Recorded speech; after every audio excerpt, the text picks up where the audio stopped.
What's good, nation? I appreciate you guys checking in. All right, let's start stacking some wins. Okay, we're coming off of a great win, a motivating win against the Cleveland Browns, and then obviously we had all the Devonta Adams issues and stuff like that. But let's wipe that aside because it's now Broncos week. It's a division rival. We got to start stacking wins. So I'm going to kind of get into this. We're going to go over the injury report. It's going to be my full breakdown of what I want to see in this game against the Denver Broncos. I'm going to talk about the offense, going to talk about the defense. And so let's get into it. Before I do, if you can, please like this video, subscribe, turn those notifications. My next giveaway is at 4,000 subscribers. But I did just surprise you guys with the giveaway. And the winners of that giveaway, you got Big Joe 7991 and Dennis Colada 7731. Guys, I replied to your comment in my breakdown video against the Cleveland Browns with the instructions on how to redeem your giveaway. If you guys can, you guys are the winners. You guys are the winners of that giveaway. Email me at realraider805@gmail.com. Shoot me an email so I can let you know how to redeem that giveaway. I'm going to give you guys another week. One more week. If I don't hear from you, I'm going to have to pick 2 more giveaways. And so I want to give you time. That's just how I roll. And so shoot me an email, realraider805@gmail.com, so I can get you the instructions on how to redeem your giveaway. And so let's kind of get into this. All right, let's go over the injury report. So I'm going to bring it up on the screen. And so we got a deep injury report. All right, the Broncos, they're fairly healthy. But when it comes to us, okay, Max Crosby, he actually showed up to practice, I think, on Thursday, which is a good sign. But let me know in the comment section down below, do you want to see Max Crosby play? Because a high ankle sprain, I'm sorry, you just don't heal that quickly 100% from it. And if you come back and that ankle's, let's say, 80%, you could re-injure that ankle very quickly, and then now you're out another, potentially 4, 5, 6 weeks.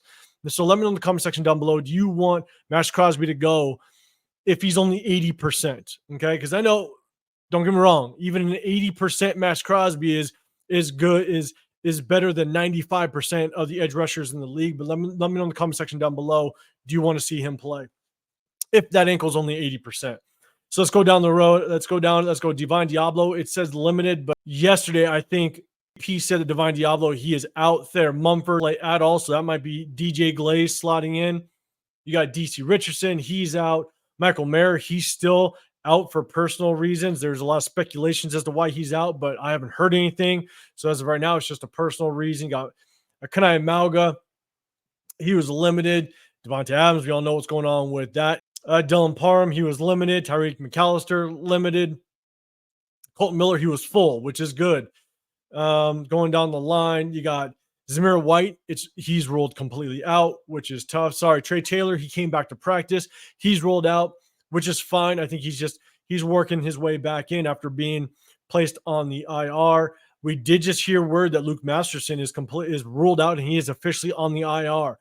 So Tommy Eichenberg, Amari Burney, those guys, you better step up. It's time for you guys to kind of step it up. Cody Whitehair was in full. Brock Bowers was limited, but I think he's going to play. He's fine. And Aiden O'Connell was limited. He'll be fine and suit up. Again, Denver Broncos has a very short injury report. And so that's kind of how the injury report works up leading up into this game. So I'll switch back to the big screen. All right, so let's just talk about the overview. Where are the Broncos at? And here's my opinion. The Broncos right now, their offense is still struggling. But here's the thing.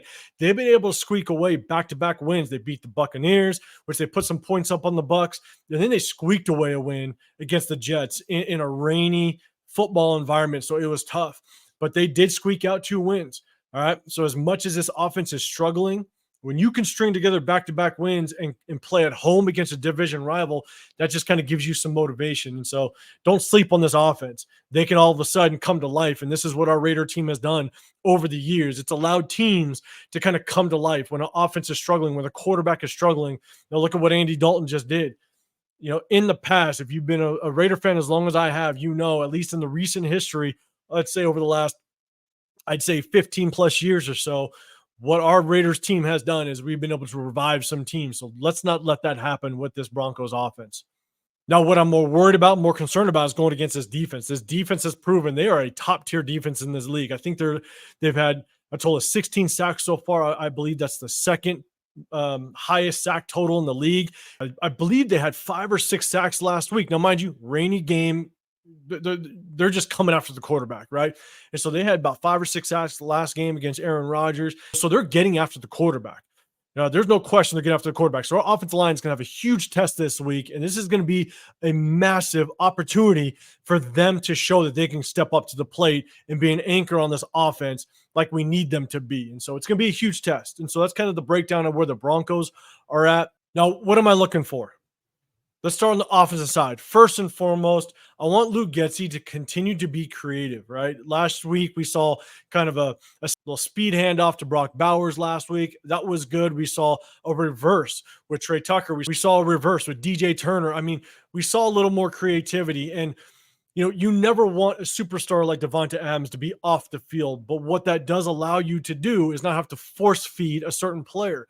And so that's my thing is it's going to allow us it's going to allow Gardner Minshew and Luke Getsy to feel free to attack this Broncos defense in any way we see fit. You're not going to force the ball to Davante Adams. You're not going to force certain things. And so this is what this is what I'm excited to see. How does Gardner Minshew play? How does Luke Getsy call his plays, call his offense now that he can kind of call them free and not have to worry about force feeding a certain player. So I definitely want to see that out of Luke Getsy. Continue to be creative and open this offense up. Now, one thing I'll say is this is a really good opportunity. Jacoby Myers, you are now the number one. You're going to go up against one of the best young corners in the National Football League. I want to see you do some work against Patrick Surtain, right? Show us that we could live without Davante Adams. We beat the Cleveland Browns last week. Now, it's a beat-up Cleveland Browns team, but we beat them. Show us that you could be that true number one, and we're not going to worry about Davante Adams wanting to move somewhere else. And so I want to see Jacoby Myers definitely get some work in and some solid work against that young corner of Patrick Surtain. And then again, because Davante Adams is not there, I want to see Brock Bowers get 8 to 10 touches. Okay. Again, we can use him in certain ways. Last week, Luke Getsy, hand him off the ball on an end around, right? And so get creative, but I want to see Brock Bowers touch that ball 8 to 10 times this game. Get him involved early, and so we can really establish him as one of these top tier threats on this offense. And now next, I want to see how this offensive line develops. Okay. Last week, yes, our offensive line did fairly well, but again, it's against a beat up Broncos front seven, okay, or front four, right? And so I want to see his offensive line. I want to see Jackson Powers-Johnson come in, establish yourself as that left guard. Colton Miller, I want you to be able to be that veteran left tackle, that veteran that we need to rely on to be the leader of this offensive line. Be the example. Show that you can be example for these young rookies, because if their Mumford doesn't go, which it sounds like he's not going to, that means DJ Glaze is going to be our right tackle. DJ Glaze, as a unit, we need to be able to rely on that veteran presence. All right, be that leader, because it's not just the play on the field. It's when you exit that field and you go on the sideline and you guys are sitting as a unit, you want to be able to have a veteran to kind of go to and talk to that's having success. That's what we need out of Colton Miller to kind of help move these rookies along as they establish themselves as potential starters on this offensive line. And so Colton Miller, I want to see you step up. And lastly, I'll say Andre James. Andre James has played really poorly to start this season. I want to see him turn it in this game. Turn it around this game. We need this anchor on this offensive line.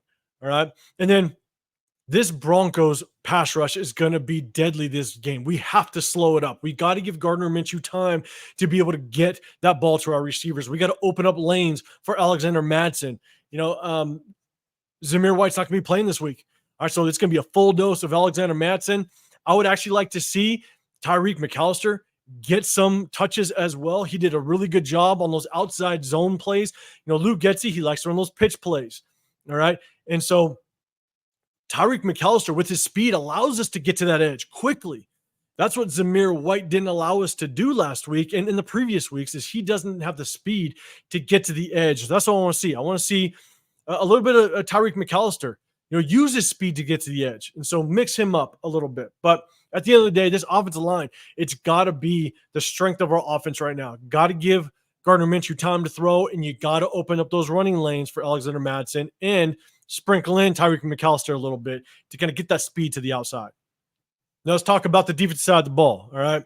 Last week, our edge rushers, between Charles Snowden, Janarius Robinson, and Tyree Wilson, they had success off the edge. Now, again, it's going against a very banged up offensive line. And so I just want to see them continue that success, right? Grow on that success that you had last week. Tyree Wilson, you had a great game last week. You showed progress. Do not let up. All right. Again, I contribute that more to a banged up Cleveland Browns offensive line, but I'm not going to take anything away. The moment you have success, you better grow on it. And so Tyree Wilson, I want to see more out of you. Charles Snowden, continue your success. Show that you deserve to be on a 53-man roster. You're an undrafted free agent that didn't make the initial 53. Continue to prove that you belong here. And Janarius Robinson, keep doing what you're doing, man. You are showing that you deserve to be in this rotation. So I want to see these edge rushers continue to get after the quarterback and make your presence known against this rookie quarterback and beat up this offensive line. Now, secondly, right, Divine Diablo is going to be out. Luke Masterson, it was just announced that he's going to go on the IR. So Tommy Eichenberg, you are going to get a full dose of playing time this week. You're a fifth-round rookie. I understand you don't expect too much out of fifth-rounders, but at the same time, being in the position that you're in, you now have to take advantage of every opportunity. So I want to see Tommy Eichenberg come out and really solidify himself as a potential starter and reliable piece to play opposite of Robert Spillane. That's what we need. If this defense has a chance at being a top 5 defense, then we need that second linebacker to produce. Tommy Eichenberg, you got to produce, and we need obviously the secondary to really step up. But I really want to focus on that second linebacker because with Divine Diablo and Luke Masterson being out, Tommy Eichenberg, it's your time to step up, so I want to see it happen.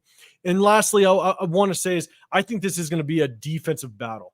Right? I think this is going to be a low-scoring game. You can find it being a 14-17 type of game, maybe a 14-20 type of game, but it's going to be a low-scoring game, which means it's going to be a battle of the defenses. I want to see not just our starters, but our the rotation players to play solid, right?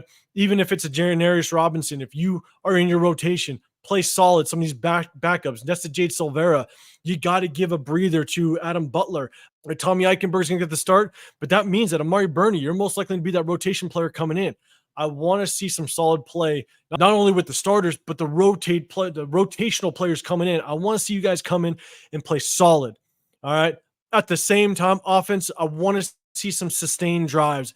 We have to sustain some drives to give our defense some breathers so that we can come out on top and potentially a defensive battle and low scoring type of game. And so again, guys, this is kind of my breakdown of our matchup, week 5 matchup in Mile High against division rival, the Denver Broncos. So let me know in the comment section down below, predict your score. What do you think the score is going to be in our week 5 matchup going against the Denver Broncos? So once again, I'm going to announce it.